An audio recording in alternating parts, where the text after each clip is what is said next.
मैं हूं अंकित अवस्थी। हाल ही में सरकार के द्वारा सुप्रीम कोर्ट के सामने एक एफिडेविट प्रस्तुत किया गया है। इंडियन एक्सप्रेस की छपी खबर के अनुसार सवाल बनता है कि क्या खनन माफिया ने कोई लॉबिंग की है क्या? क्या अपनी बातें मनवाने के लिए किसी सरकारी अधिकारी को करप्ट किया है क्या, जिसने सरकार को ही कन्विंस कर दिया? क्योंकि सरकार चल किनसे रही है? अधिकारियों के साथ में। अधिकारियों ने क्या ऐसी प्रस्तुति उनके सामने दे दी कि सरकार को लगा हां ये जो बात बोल रहे हैं ये सही है। अवैध रूप से आप कई बार खबरें सुनते होंगे कि माइनिंग रुकवाने के लिए गई टीम के ऊपर जेसीबी चढ़ा दी गई, ट्रक चढ़ा दिए गए, गोलियां चला दी गई। क्यों? क्योंकि माइनिंग में जबरा पैसा है और जितना पैसा खर्च हुआ लगाने में उतना ही वसूल लिया जाता है बिल्डिंग बनाने वाले से। आप देखते हैं जब जब कोई भी चीज रोक लगती है, जैसे हमारे राजस्थान में रेता, और ये रेते की कहानी आप अधिकांश लोग जानते भी होंगे। अगर किसी रिवर के अंदर से डस्ट निकाली जा रही है, बजरी निकाली जा रही है, तो उस बजरी को अगर पुलिस रुकवा रही है नदी संरक्षण के नाम पर, तो पुलिस की पॉकेट में जो दिया गया, विभाग की जेब में जो दिया गया, वो कंज्यूमर तक पहुंचेगा। यानी कि इनडायरेक्ट टैक्सेशन हमारे देश में भ्रष्टाचार करता है। तो वो इनडायरेक्ट रूप से जो टैक्सेशन लगता है, वही बजरी का ट्रक अगर रोका नहीं लगा होता, यानी कि रेस्ट्रिक्शन नहीं होते, तो शायद 5,000 का जो ट्रक मिलता, ट्रैक्टर मिलता, वो 10,000 रुपए का हो जाता है, क्योंकि बढ़ते बढ़ते रिश्वत आ रही है। तो ओवरऑल किस किस की जेब पर असर पड़ रहा है? तो जिसको मकान बनवाना है उसको कंस्ट्रक्शन लागत बढ़ गई। पॉल्यूशन वालों को दिक्कत यह है कि पेड़ खत्म, मतलब पहाड़ खत्म हो जाएंगे, पर्यावरण खत्म हो जाएगा। अल्टीमेटली लाभ किसका होगा? तो आंसर है जिसने पहाड़ को खोदा, उसका सबसे बड़ा लाभ था। अरावली जमीन से 100 मीटर ऊपर की ऊंचाई वाले जो पहाड़ हैं, आसपास की जमीन से 100 मीटर ऊंचाई की हाइट वाले जो पहाड़ हैं, उन्हें ही अरावली कहा जाएगा। ऐसा सुनने के बाद आप कहेंगे 100 मीटर मतलब लगभग 325 फीट। सर इतना तो होना भी चाहिए ना। अगर इतनी हाइट का कोई पहाड़ है तो अरावली कहलाएगा। इसमें गलत क्या है? इन 4 पहाड़ों में, 4 राज्यों में।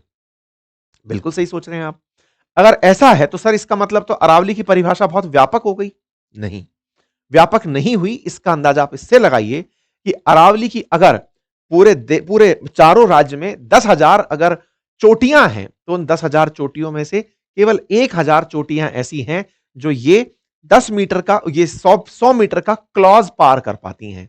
अर्थात ये 100 मीटर की जो हाइट बताई है, ये एग्जैक्ट फिगर कहूं तो 8.7% ऐसी हिल्स हैं अरावली की, जो अरावली के 100 मीटर औसत हाइट से ऊंची हैं। इसका मतलब सरकार ने जो एफिडेविट सुप्रीम कोर्ट के सामने रखा है, उसके अनुसार 100 मीटर से नीचे की तमाम पहाड़ियां अब अरावली नहीं होंगी। और अगर वो अरावली नहीं होंगी तो क्या उनमें खनन किया जा सकेगा?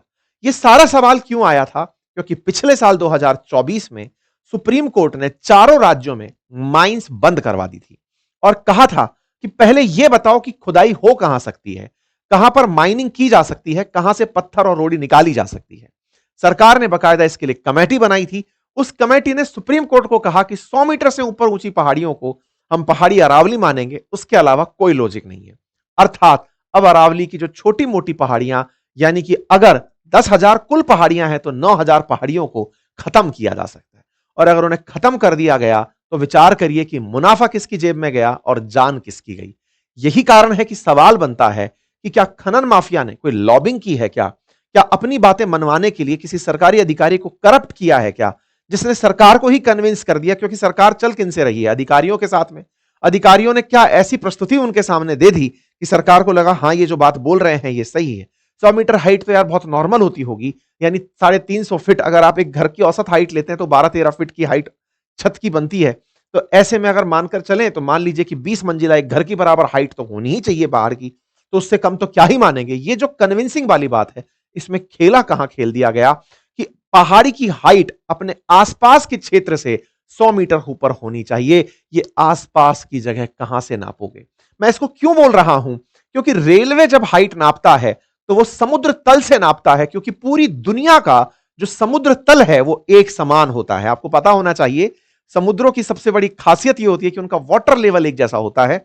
इसी वजह से पूरी दुनिया में माध्य समुद्र तल से ऊंचाई नापी जाती है, एल्टीट्यूड वहीं से लिया जाता है। और उस समुद्र तल के चलते, क्योंकि सी सरफेस, दुनिया के जितने भी महासागर हैं वो आपस में जुड़े हुए हैं, यही कारण है कि उनका एक लेवल मेंटेन होता है और यही कारण है कि उनसे औसत ऊंचाई सबकी नापी जाती है। यहां पर खेला क्या खेल दिया गया? समुद्र तल से अगर 100 मीटर ऊंचाई की बात होती तो शायद अरावली के अंदर कोई कंकर भी ना निकाल पाता, लेकिन सरकार ने जो अपनी तरफ से बात रखी उसमें आसपास की जगह, और ये आसपास की जगह कौन डिसाइड करेगा इसके बारे में कोई बात नहीं की गई।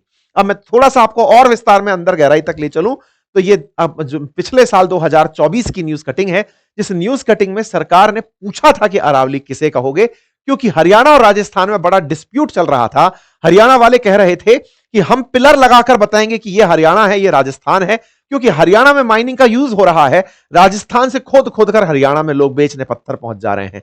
तो क्या पहाड़ खोदने वाले इतने बड़े हो गए कि वो दिल्ली समेत पूरे देश में, विशेष रूप से राजस्थान, गुजरात, जहां जहां पर अरावली से डेजर्टिफिकेशन बचा है, जहां जहां अरावली से पॉल्यूशन रुका है, उन सबको एक साथ बेच खाए? ये सवाल इसीलिए है क्योंकि इंडियन एक्सप्रेस की एक रिपोर्ट में यह लाइन पूछी गई कि ऐसे तो 90% अरावली खत्म हो जाएगा। और जब इंडियन एक्सप्रेस की रिपोर्ट ने यह बात खोजकर निकाली, क्योंकि सरकार ने अपनी तरफ से जो डॉक्यूमेंट प्रस्तुत किया उसके अंदर 1048 ही ऐसी पहाड़ियां निकलकर आई जो कि 100 मीटर से ऊपर की थी। यही कारण है कि अरावली की इस रिपोर्ट के चलते पूरे देश में बहस शुरू हो गई है। फॉरेस्ट सर्वे ऑफ इंडिया द्वारा बनाई इस रिपोर्ट में 15 जिलों के अंदर 12,081 पहाड़ियां ऐसी हैं जो 20 मीटर से ऊपर की हैं। 20 मीटर का मतलब हुआ कि ये वो पहाड़ियां हैं जो लगभग 65 फीट की हैं और जिन्हें आप चोटी मानते हैं। अरावली बहुत पुराना पहाड़ है, कहा जाता है कि हिमालय से भी पुराना पर्वत है। ऐसे में वो घिस भी गया है। उसकी हाइट को आसपास के समय काल के हिसाब से कमी चुनौतियां मिली हैं। हिमालय काफी नया नवीन वलित पर्वत कहलाता है। तो अरावली पर्वत जो है, उस अरावली पर्वत की 20 मीटर से ऊपर ऊंचाई वाली लगभग 12,000 पहाड़ियों को अगर देखा जाए तो उसमें से 8.7% पहाड़ियां ही ऐसी हैं जो 100 मीटर से ऊपर हैं। और बस इसी 100 मीटर के चलते ये सारा की सारा बवाल मचा हुआ है।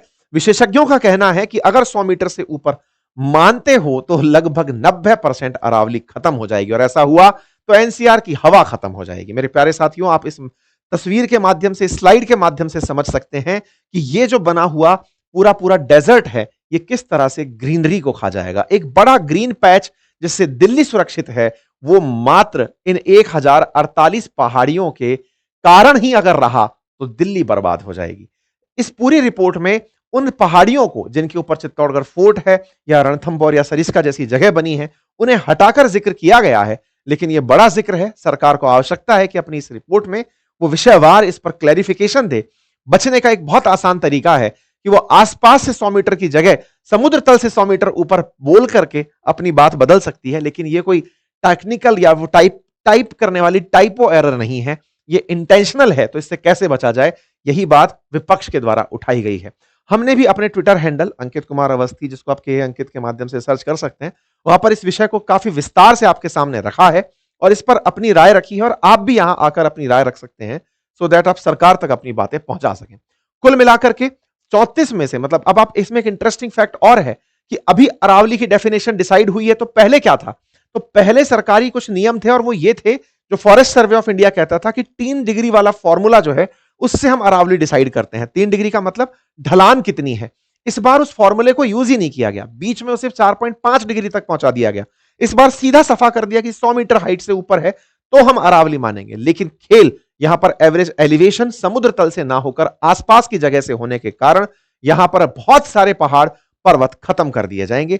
उम्मीद है कि अब आप इस बात को समझ पाए हो। अगर ऐसा है तो यह भी जान लीजिए कि किसकी करामात है। तो geological survey of India, central empowered committee, जिन्होंने यह रिपोर्ट तैयार करके सरकार को दी है।